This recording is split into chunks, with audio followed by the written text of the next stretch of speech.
Well,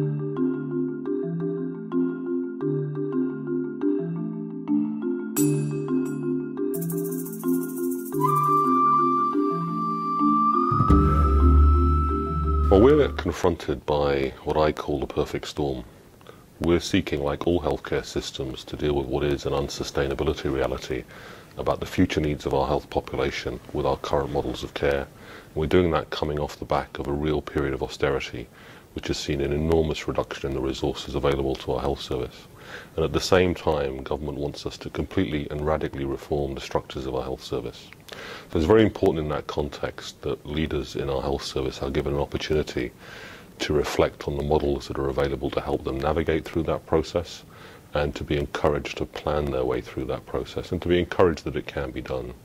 Professor Kaplan is a global thought leader in the area of value-based healthcare. We have a real issue around ensuring that we re-engineer our services in a way that provides the greatest value possible.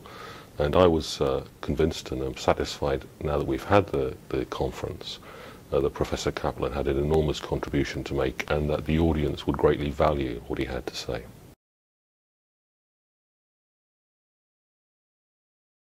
I wanted to bring together leaders in healthcare across the spectrum. And I wanted really for them to have an opportunity to learn, not just from Professor Kaplan, but from our other main speakers, about the combination of issues that can lead us to create a health system that is better fit for the future.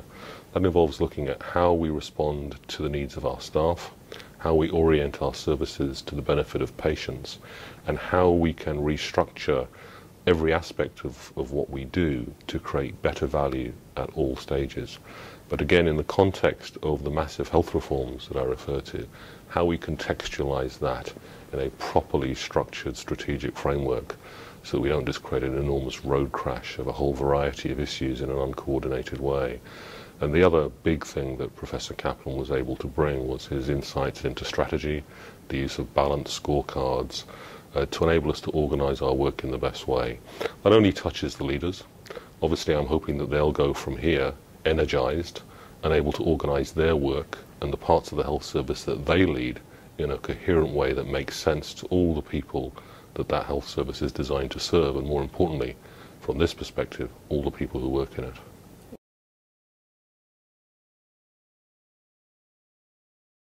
This is a long-term project, and every theme that was discussed today is making an enormous contribution in the context of the different challenges that we face as we move forward. So it's a good opportunity to enable people, A, to talk to each other, to learn from experts in different fields, from here and abroad, and to have an opportunity to reflect on what their next step should be when they go back to work next week. What contribution can they make to improving in any small or big way the part of the health service that they're responsible for. And the level of energy that's been displayed over the last 24 hours has been tremendous, and I believe that it will do a considerable amount both for their energy and for their morale and their commitment, which they brought with them, but renewing that commitment to doing the very best they can in everything that they do, in what is a very challenging set of circumstances.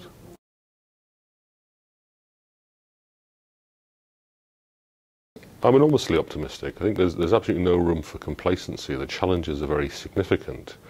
But from the contributions from the floor and from our panelists and our key guest speakers, it's very clear that we have many of the ingredients that we need. We just have to ensure that we organize them correctly. We have to organize our data systems differently. We have to understand our cost base differently. We have to look at the way our services are oriented in terms of the needs of our patients.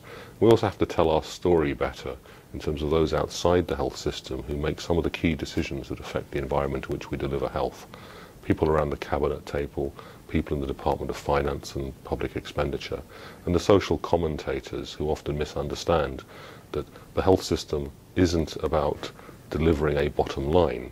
It's about delivering a quality of care and meeting the needs of our patients and all those clients who depend upon health and social care services wherever they happen to live in this country.